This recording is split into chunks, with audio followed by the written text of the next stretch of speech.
Yang namanya tahlilan jangan sampai memaksakan, apalagi sampai hutang pihutang. Selamat menonton tayangan video dari Media Salik. Dukung kami dengan like, komen, dan subscribe. Assalamualaikum warahmatullahi wabarakatuh.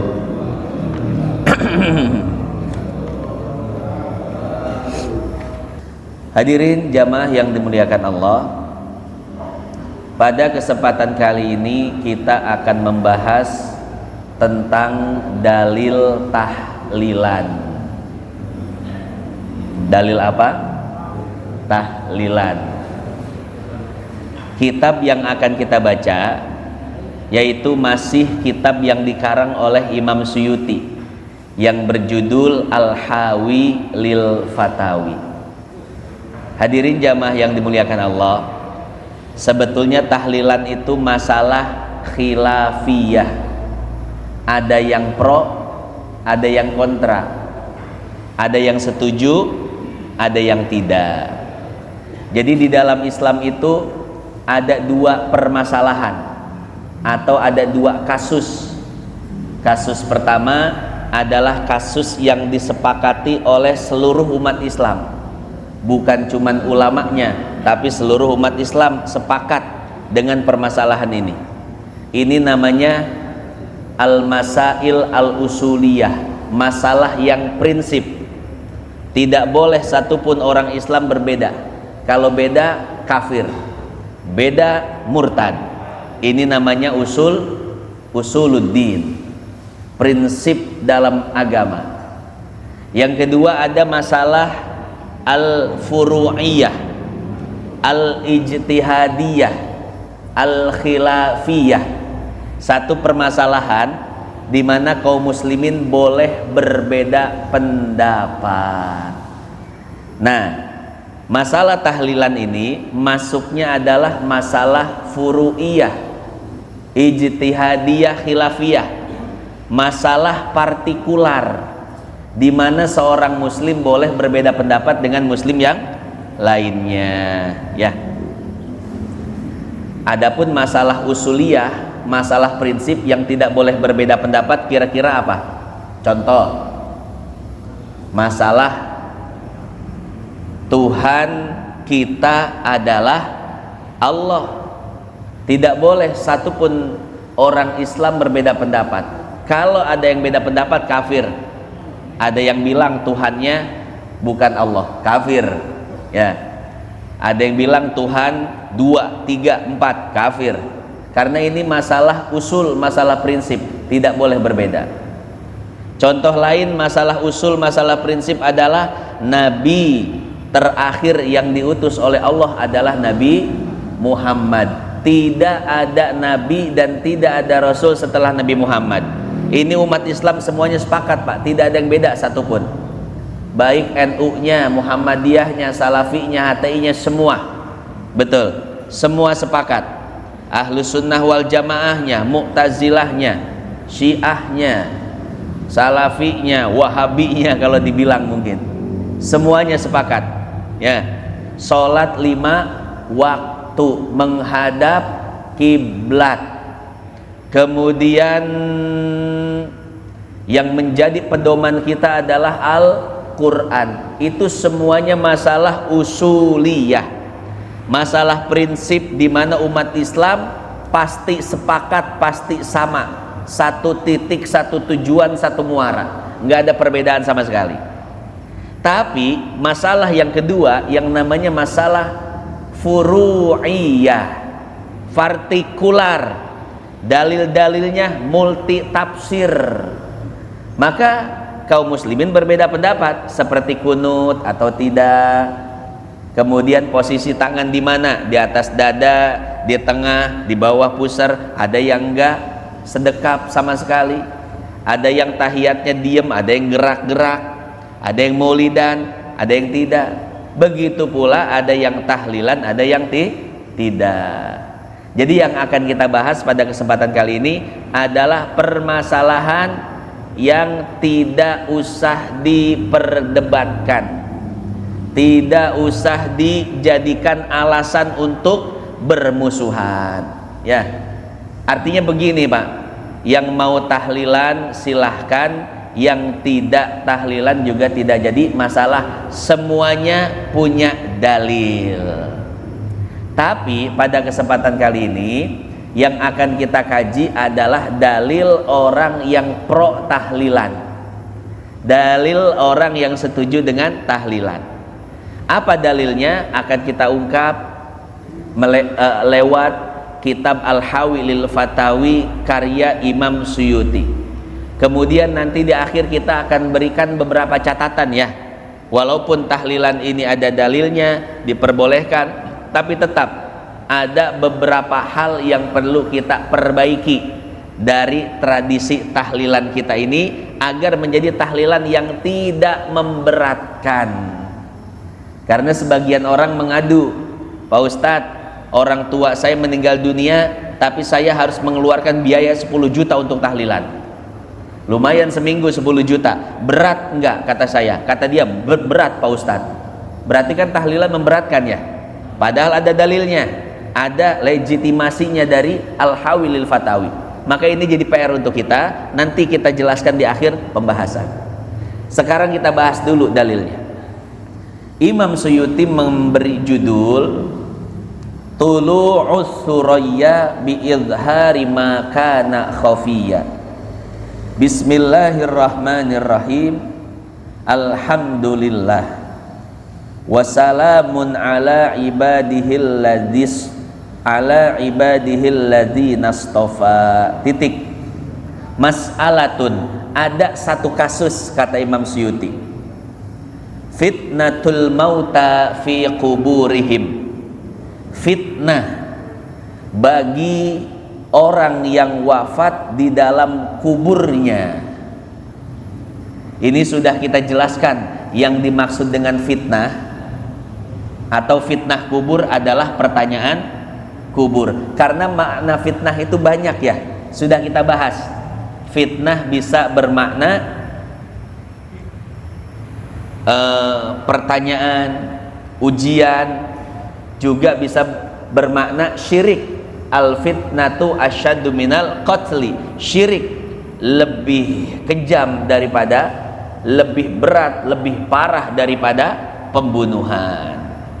Nah, salah satu makna fitnah adalah ujian. Jadi fitnah kubur adalah ujian kubur, atau lebih spesifiknya pertanyaan kubur. Nah, pertanyaan kubur yang diberikan kepada ahli kubur sab'atu ayyamin, akan berlangsung selama 7 hari dari semenjak ahli kubur dikuburkan. Auradaha ghairu wahidin minal a'immati fi kutubihim. Kata Imam Suyuti, ungkapan tersebut, yaitu ahli kubur akan diberikan pertanyaan selama 7 hari, telah dibahas oleh banyak ulama. Bukan hanya satu ulama, tapi oleh banyak ulama di dalam kitab-kitab mereka. Kemudian Imam Suyuti mencantumkan 9 referensi. Bagi yang ingin mengetahui referensinya, saya bacakan satu-satu. Imam Suyuti mengatakan seperti ini. Fa akhrajahal Imamu Ahmad Ibnu Hanbal fi Kitabiz Zuhdi. Pertama, referensi yang bisa dilihat dalam pembahasan ini adalah Musnad Imam Ahmad pada kitab Az-Zuhud. Yang kedua, wal Hafidhu Abil Asbahani fi Kitabil Hilyah, yaitu kitab Hilyatul Aulia yang dikarang oleh Al-Imam Abu Nuaim Al-Isbihani, bil isnadi ila Tawus ahadi a'immatit tabi'in, dengan menyandarkan satu riwayat kepada Imam Tawus. Siapakah Imam Tawus? Yaitu salah satu ulama yang berada di generasi tabi'in. Jadi ada 3 generasi terbaik Bapak Ibu. Yang pertama generasi kenabian, yang kedua generasi sahabat, yang ketiga generasi tabi'in. Dalam hadis sahih Nabi bersabda, khairul quruni qarni, tsummal ladzi yalunahu, tsummal ladzi yalunahu. Masa terbaik adalah masaku, kata Nabi. Kemudian masa setelahnya yaitu masa sahabat, lalu masa setelahnya lagi yaitu masa tabi'in. Sahabat adalah orang yang sempat bertemu Nabi dan beriman kepada Nabi.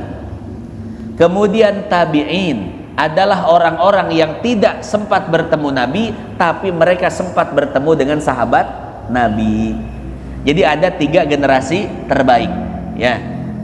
Nah, Imam Tawus itu ada di generasi ketiga, yaitu generasi tabi'in. Itu referensi yang kedua. Referensi yang ketiga kata Imam Suyuti, Raijin fi Musannafih, yaitu kitab Al-Musannaf yang dikarang oleh Al-Imam Ibnu Juraij bil isnadi ila Ubaid ibni Umair wa huwa akbaru min Tawus fit tabi'in, dengan menyandarkan riwayat kepada seorang tabi'in yang bernama Ubaid bin Umair. Siapakah Ubaid bin Umair?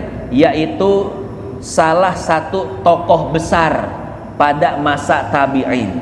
Dia lebih tua usianya daripada Tawus. Bal qila innahu sahabi. Bahkan ada ahli sejarah yang mengatakan bahwasanya beliau itu seorang sahabat. Artinya apa? Semasa hidupnya beliau sempat bertemu dengan baginda Nabi Muhammad sallallahu alaihi wasallam. Wa azahal Hafidz Zainuddin Ibnu Rajab fi kitab ahwalil kubur ila Mujahid. Imam Ibnu Rajab di dalam kitabnya Ahwalul Kubur, beliau menisbatkan ungkapan itu, pendapat itu kepada Imam Mujahid.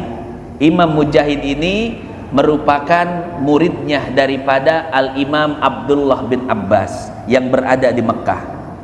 Wa Ubaid bin Umair fahakama, juga menisbatkan kepada Ubaid bin Umair, fahakama hadhihi riwayat as-salas hukmal marasil al-marfu'ah ala ma ya'ti takriruhu, bahwasanya riwayat yang dinisbatkan kepada beliau adalah riwayat mursal yang hukumnya marfu sebagaimana yang akan dijelaskan. Ini masih panjang ya, maka saya loncat saja. Jadi intinya ada 9 referensi yang dicantumkan oleh Imam Suyuti. Beliau sengaja mencantumkan referensi terlebih dahulu untuk menguatkan apa yang akan beliau sampaikan tentang hadis yang mengatakan bahwa ahli kubur akan diuji selama 7 hari di dalam kuburnya, ya. Nah, ada 2 riwayat yang dicantumkan oleh Imam Suyuti. Yang pertama dinisbahkan kepada Imam Tawus, yang kedua dinisbatkan kepada Imam Ubaid bin Umair. Riwayat yang pertama ini beliau menukil dari Musnad Imam Ahmad dan menyebutkan sanadnya. Saya potong saja langsung kepada Imam Tawus. Qala Tawus, Imam Tawus mengatakan, innal mauta yuftanuna fi quburihim sab'an, sesungguhnya ahli kubur akan mendapatkan ujian kubur berbentuk pertanyaan, interogasi keimanan dari Munkar dan Nakir selama 7 hari. Fakanu yastahibbuna an yut'ima anhum tilkal ayyam, maka para sahabat, para tabi'in dan generasi-generasi setelahnya, bahkan kata Imam Suyuti, mereka berinisiatif untuk bersedekah makanan kepada orang hidup atas nama ahli kubur. Dengan tujuan apa? Dengan tujuan agar ujian kuburnya, fitnah kuburnya diringankan oleh Allah Subhanahu wa ta'ala. Nah, kemudian Imam Suyuti mencantumkan pendapat Imam Abu Nuaim di dalam Hilyatul Aulia yang kurang lebih sama riwayatnya seperti riwayat Imam Ahmad bin Hambal. Jadi hadirin jamaah yang dimuliakan Allah ya. Pertama, hadis ini dinisbatkan kepada Imam Tawus. Artinya apa? Hadis ini adalah hadis maktu. Karena hadis dilihat dari sumbernya ada 3. Hadis marfu, hadis mauquf, hadis maktu. Hadis marfu adalah hadis yang sumbernya adalah Nabi Sallallahu Alaihi Wasallam. Misalkan qala Rasulullah Sallallahu Alaihi Wasallam, Nabi bersabda, itu namanya hadis marfu. Yang kedua, hadis mauquf adalah hadis yang sumbernya adalah sahabat. Qala Ibnu Abbas, qala Umar Ibnul Khattab, qala Ibnu Mas'ud, itu namanya hadis mauquf, yaitu sumbernya bersumber dari sahabat Nabi. Yang ketiga namanya hadis maktu, hadis yang sumbernya adalah tabi'in. Qala Imam Hasan Basri, qala Sa'id Ibnul Musayyib, qala Al-Imam Tawus. Nah, maka hadis yang tadi kita baca itu adalah hadis maktu, hadis yang sumbernya adalah tabi'in. Dalam konteks ini yaitu Imam Tawus. Cuman dibahas oleh Imam Suyuti, ini pembahasannya sampai 21 lembar, dari halaman 216 sampai halaman 236. Ya, berarti 20 lembar. Ini pembahasannya sampai 20 lembar, Pak. Ya. Ringkasnya seperti ini. Ringkasnya kata Imam Suyuti, walaupun hadis ini adalah hadis maktu, tapi hukumnya adalah hukum marfu. Walaupun sumbernya adalah sahabat, tapi sumber yang sebenarnya adalah Nabi Sallallahu Alaihi Wasallam. Kenapa bisa demikian?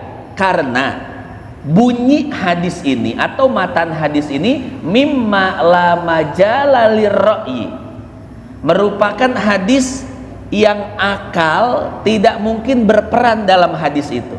Kenapa? Karena hadis ini berbicara masalah gaib, berbicara masalah kuburan atau alam kubur, maka di sana otak tidak bisa berperan. Maka walaupun hadis ini adalah hadis maktu, tapi hukumnya kata Imam Suyuti adalah hukum marfu. Pasti ini bersumber dari Nabi Sallallahu Alaihi Wasallam. Itu kalau kita ingin berbicara ilmu hadisnya. Yang kedua, kita berbicara matannya. Berbicara matan hadis atau redaksinya, hadis ini memberi pemahaman kepada kita bahwa ketika seseorang wafat kemudian dikubur, maka munkar nakir akan memberikan ujian kubur kepadanya selama 7 hari 7 malam. Maka para sahabat, walaupun tidak semuanya ya, tidak semua sahabat, sebagian sahabat dan sebagian tabi'in, bahkan kata Imam Suyuti itu berlangsung selama 8 abad. Mereka berinisiatif untuk bersedekah kepada orang yang masih hidup dengan niat agar pertanyaan kubur dari almarhumah keluarganya mendapatkan keringanan dari Allah. Berarti tradisi tahlilan yang selama ini kita jalankan ada dalilnya enggak Bapak Ibu? Ada. Mungkin kalau bapak-bapak masih aman deh, karena masih ngaji dan ustadznya mau ngejelasin dalil. Yang kurang aman itu anak-anak muda yang nggak mau duduk ngaji tapi belajar agamanya itu di YouTube atau di Google. Ya, biasanya yang menjelaskan dalil pro tahlilan itu sedikit, tapi yang menjelaskan dalil kontra tahlilan banyak. Ya, sebetulnya sih kita ya profesional aja. Seperti misalkan ketika saya menjelaskan perbedaan ulama, saya jelaskan semuanya. Ada yang membolehkan, ada yang tidak membolehkan. Silahkan pilih. Yang penting toleransi. Dengan orang yang beda agama saja kita diajarkan toleransi, apalagi dengan orang yang satu agama, sama-sama agama Islam, maka harus lebih kita kedepankan toleransi kita dalam hal perbedaan pendapat, ya.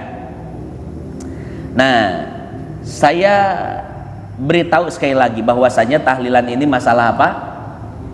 Khilafiyah, perbedaan pendapat yang biasa-biasa saja, tidak perlu diributkan. Yang tidak suka tahlilan ada dalilnya, yang setuju dengan tahlilan pun ada dalilnya. Kalau kita ingin saling menyerang bisa saja sebetulnya, tapi nggak elok saling menyerang dan saling menjatuhkan dalil yang lainnya, ya. Karena ajaran kita itu, Pak, manhaj kita adalah fokus mengamalkan pendapat dari ulama kita tanpa menjatuhkan dan mengkritik pendapat ulama atau saudara-saudara kita yang lainnya yang beda pemahaman dengan kita, ya. Kita fokus beramal, gak usah kritik-kritik orang. Yang perlu kita kritik itu adalah sesuatu yang disepakati kesalahannya. Jadi amar ma'ruf nahi munkar ada aturannya juga, Pak. Lihat di dalam Fathul Mu'in karangan Syekh Zainuddin. Jadi yang namanya nahi munkar, sesuatu yang harus kita suarakan, sesuatu yang harus kita cegah, sesuatu yang harus kita beritahu kesalahannya adalah kesalahan yang disepakati oleh para ulama. Misalkan ada perjudian, ada tempat prostitusi, ada apa lagi? LGBT, ada lagi pinjol, judol. Itu kan disepakati oleh ulama kaum muslimin tentang keharamannya, kesalahannya. Itu yang harus kita lakukan, nahi munkar. Itu yang harus benar-benar dicegah dan disuarakan. Tapi kalau cuman perbedaan pendapat, bunut enggak, tahlilan enggak, kemudian maulid enggak, begini atau enggak, itu jangan dilakukan nahi munkar. Nahi munkar enggak berlaku dengan permasalahan khilafiyah, ya. Jadi mensikapi permasalahan khilafiyah adalah toleransi, bukan dengan nahi munkar. Karena kita lihat banyak website, banyak apa sih namanya di internet itu, blog, ya, itu mengatasnamakan nahi munkar. Akhirnya apa? Setiap datang bulan maulid bid'ah, ini dalilnya. Tahlilan bid'ah, ini dalilnya. Mengatasnamakan nahi munkar, enggak cocok, enggak elok. Coba belajar fikih lebih dalam agar tahu mana masalah usul, mana masalah furu, mana masalah yang harus dicegah kemungkarannya, dan mana masalah yang harus kita dahulukan toleransinya, ya. Kita lanjut hadirin sekalian. Itu yang pertama, riwayat dari Imam Tawus. Yang kedua, riwayat dari Imam Ubaid bin Umair. Beliau mengatakan, yuftanu rajulani mu'minun wa munafiqun. Di alam kubur ada dua orang yang akan mendapatkan ujian. Pertama, orang mukmin, yang kedua orang munafik. Jadi baik mukmin ataupun munafik, dua-duanya akan mendapatkan ujian kubur. Cuman saya wanti-wanti ya kepada jamaah, jangan gampang mencap orang Islam kaum muslimin dengan cap munafik. Jangan, ya. Ya, kalau ingin mencap jelek cukup cap fasik gitu aja. Jangan sampai munafik. Karena munafik ini adalah orang yang menampakkan Islam dan menyembunyikan kekafiran di dalam hatinya. Itu orang munafik, Pak. Bapak kalau menuduh orang munafik berarti menuduh orang kafir. Hati-hati. Jadi kalau kita ngelihat pejabat-pejabat yang nggak bener, jangan bilang munafik, bilang aja fasik.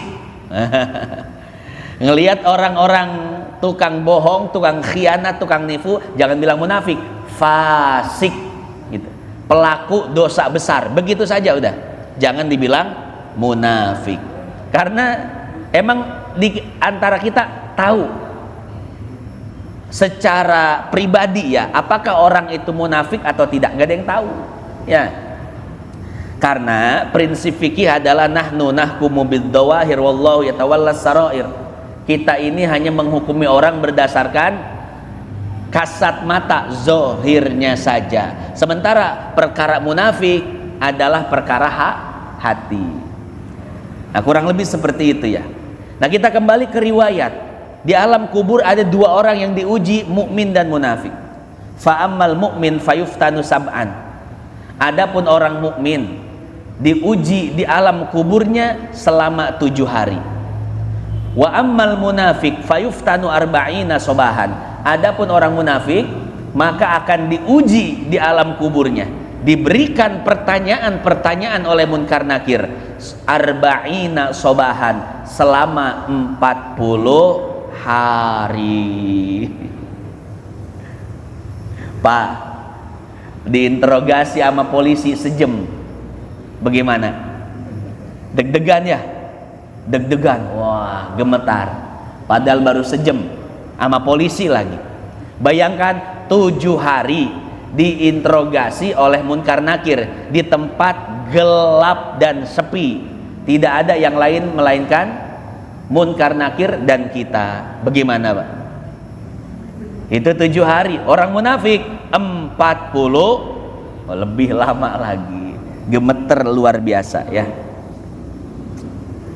Al-kalam ala hadza min wujuh. Ini dibahas oleh Imam Suyuti sampai 20 halaman atau 10 lembar. Saya langsung ke lembar terakhir nih. Halaman 234.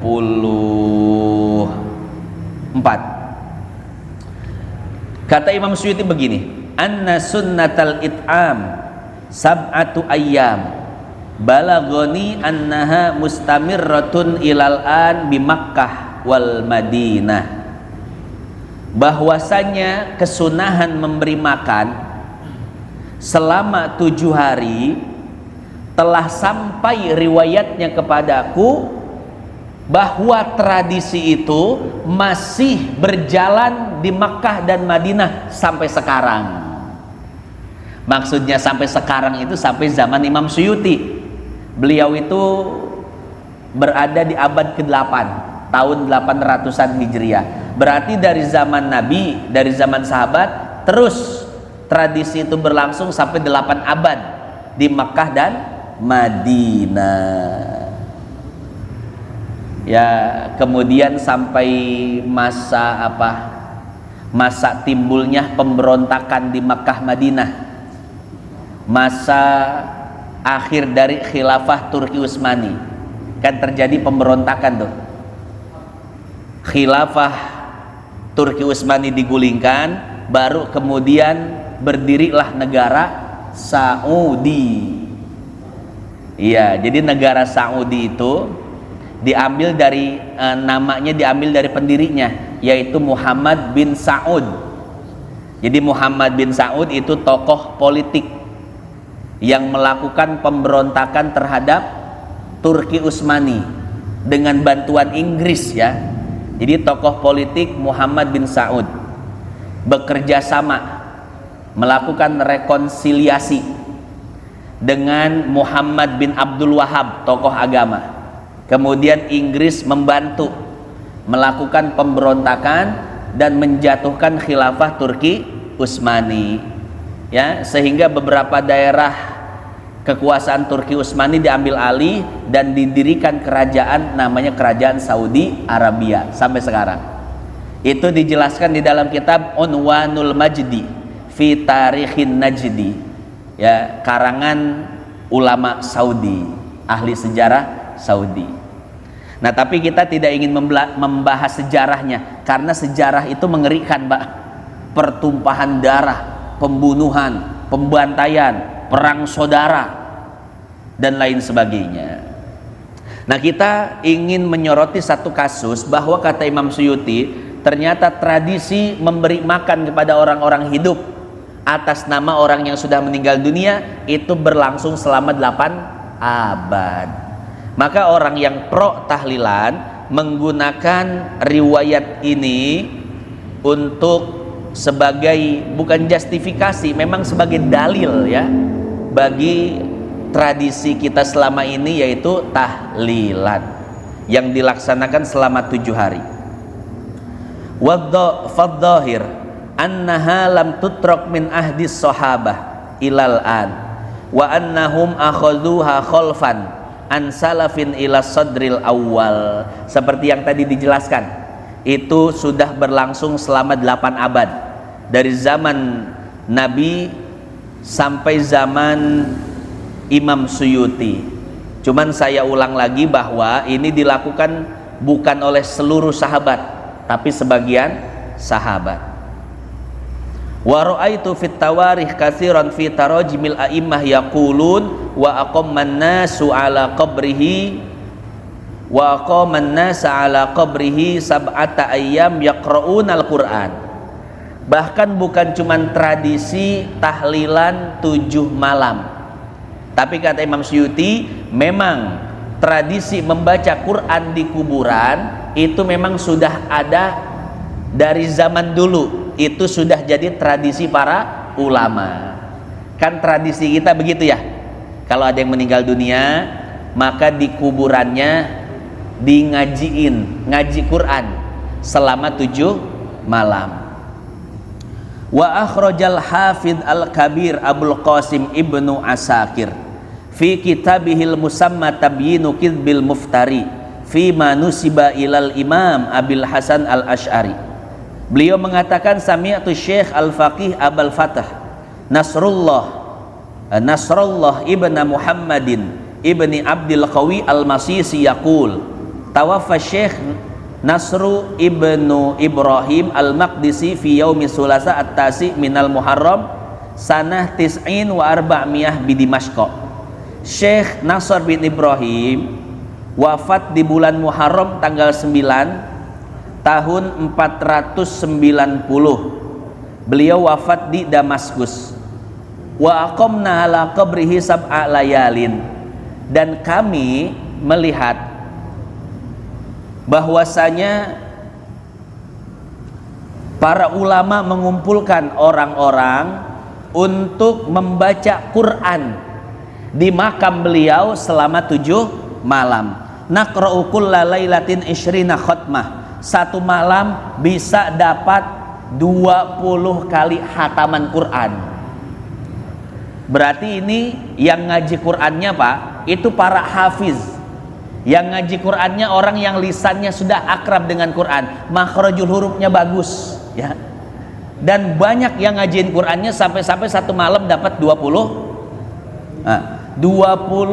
hataman. Makanya Bapak kalau ngajiin Quran, pilih orang-orang yang ngaji Qurannya lancar, makhrajnya bagus, biar pahala yang sampai kepada ahli kuburnya pun bagus, ya. Cuman siap-siap yang makhrajul hurufnya bagus, gede, harganya rada mahal. Cuman nanti kita bahas, ya. Kita bahas ini baru hukumnya, ya. Teknisnya nanti kita bahas, ya. Biar tidak memberatkan, bagaimana dan teknisnya biar bagus seperti apa. Nah, masih banyak riwayat-riwayat yang lainnya yang beliau sebutkan sampai lembar berikutnya, terakhir 236. Hadirin jamaah yang dimuliakan Allah, itulah dalil tentang tahlilan 7 malam dan tentang baca Quran di kuburan. Ada dalilnya, boleh diamalkan, dan ini menjadi counter juga bagi amalan kita, karena sebagian saudara-saudara kita mempermasalahkan ini. Cuman sekali lagi saya jelaskan, memang ini perbedaan pendapat. Nah, walaupun ada dalilnya, cuman saya ingatkan, yang namanya tahlilan jangan sampai memaksakan, apalagi sampai hutang pihutang. Artinya begini, kalau mampu silahkan tahlilan, tidak mampu maka tahlilannya kecil-kecilan saja, jangan gengsi. Mampunya jeruk, gorengan, aqua gelas, silahkan Pak. Insya Allah masyarakat udah paham semua, masyarakat pasti datang. Kalau seandainya ada warga yang datangnya pilih-pilih, kalau yang tahlilan orang kaya ada gurame asam manisnya, ada nasi uduk, ada rendangnya, dia datang. Tapi kalau yang tahlilan itu orang menengah ke bawah nggak mampu, cuman gorengan sama aqua gelas, dia nggak datang. Maka saya kasih tugas Pak RT, tandain orang ini. Kalau dia mati, maka nggak usah kita tahlilin, langsung aja kita hanyutin ke Kalimalang, biarin ya. Kenapa? Pilih-pilih nih orang begini ya. Nah, maka kalau tidak mampu untuk tahlilan besar-besaran, tahlilan sederhana. Bahkan kalau tidak mampu sama sekali, gak usah tahlilan. Tahlilan tidak wajib hukumnya. Bahkan kalau memberatkan, itu tidak bagus hukumnya ya. Itu seputar tahlilan. Ustadz-ustadznya juga insya Allah ikhlas. Saya mau tahlilan tapi enggak punya dana. Ustadz mau enggak mimpin tahlil tapi enggak saya kasih duit, boleh enggak? Oh siap. Pasti ustadz-ustadznya sih siap ya. Kalau sampai ada ustadz yang nanyain, "Het gening aing tadi amplopan sih." Nah, tandaan dah ustadz. Catat RT ya ustadz, da sia ya. Ya, engke ustadz namun maut urang ulah tahlilan ulah. Ya, itu dalam masalah tahlilan. Dalam masalah ngaji kuburan sama, hadirin, jangan memaksakan. Kalau kita punya dana untuk membayar orang-orang ngaji kuburan, bayar Pak ya, karena itu bisa menolong ekonomi para ustadz juga. Kadang ustadz itu Pak, kalau mendengar berita kematian, inna lillahi wa inna ilaihi raji'un.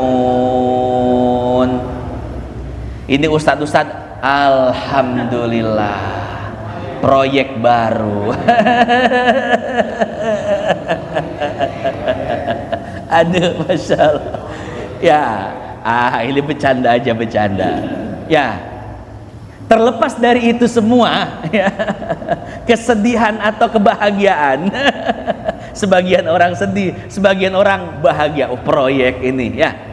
Terlepas dari itu ya, kalau memang punya uang, ingin melakukan atau menyelenggarakan ngaji kuburan 7 malam, silahkan. Karena dalilnya ada, disebutkan tadi oleh Imam Suyuti. Ini beliau hanya meninjau dari sejarah saja. Padahal dalilnya dari hadis-hadis Nabi Shallallahu Alaihi Wasallam itu juga banyak ya. Salah satunya saya rekomendasikan, lihat di dalam kitab Majmu'atul Fatawa karangan Syekhul Islam Ibnu Taimiyah. Saya tanya kepada bapak sekalian, Ibnu Taimiyah itu siapa? Ulama besar, ahli hadis, gelarnya Syekhul Islam. Dan ini ulama mazhab Hambali, ulamanya orang-orang Salafi. Cuman kita yang mazhabnya Syafi'i, walaupun ya berbeda dengan kita, tapi kita tidak membenci Ibnu Taimiyah. Kita jangan mencela Ibnu Taimiyah, bahkan kita sanjung beliau dengan ucapan Syekhul Islam. Ya, syekhnya orang-orang Islam. Nah, dalam Majmu'atul Fatawa Ibnu Taimiyah membahas juga masalah tahlilan. Kata beliau boleh ya membaca Quran untuk ahli kubur sampai pahalanya, bersedekah entah sedekah uang, makanan, apapun itu untuk ahli kubur sampai pahalanya, dan lain sebagainya. Tapi kita nggak bahas ulama-ulama selain Imam Suyuti, walaupun banyak yang mendukung tentang amalan-amalan tahlilan ini ya. Nah, jadi punya dana untuk mengumpulkan orang ngaji kuburan silahkan. Yang tidak punya dana nggak usah maksain. Karena memang ngaji kuburan itu hukumnya hanya sekedar boleh, tidak diwajibkan. Ya. Kemudian bagi yang ingin melaksanakan menyelenggarakan ngaji kuburan, saya rekomendasikan cari orang-orang yang memang baca Qur'annya bagus, biar uang yang kita keluarkan itu tidak sia-sia. Jangan sampai nyari asal, nanti uang sudah kita keluarkan tapi yang baca makhrajul hurufnya ya kurang bagus. Nah, barangkali seperti itu ya hadirin jamaah yang dimuliakan Allah. Jadi tahlilan itu boleh, ada dalilnya, banyak referensinya, dibahas oleh Imam Suyuti. Tapi ingat, ada beberapa catatan. Pertama, jangan memaksakan. Yang kedua, apalagi sampai berhutang. Yang ketiga, harus tetap diperhatikan adab-adabnya. Titik sampai situ. Oh, yang ketiga, di dalam Al-Fatawa Al-Fiqhiyah Kubro kata Ibnu Hajar Al-Haytami, jangan sampai menggunakan uang warisan. Ini mentang-mentang orang tua kita yang meninggal banyak duitnya, akhirnya duit itu kita pakai tahlilan, ngajiin Quran, nggak boleh. Ya, tahlilan, ngajiin Quran itu dari uang pribadi anak-anaknya, keluarganya. Karena harta warisan itu ada prosedurnya, ada 5 prosedur yang harus dilewati. Pertama, harta warisan itu sebelum dibagi-bagikan pada ahli waris, yang pertama harus dilihat apakah harta warisan itu masih berkaitan dengan hak Allah seperti zakat atau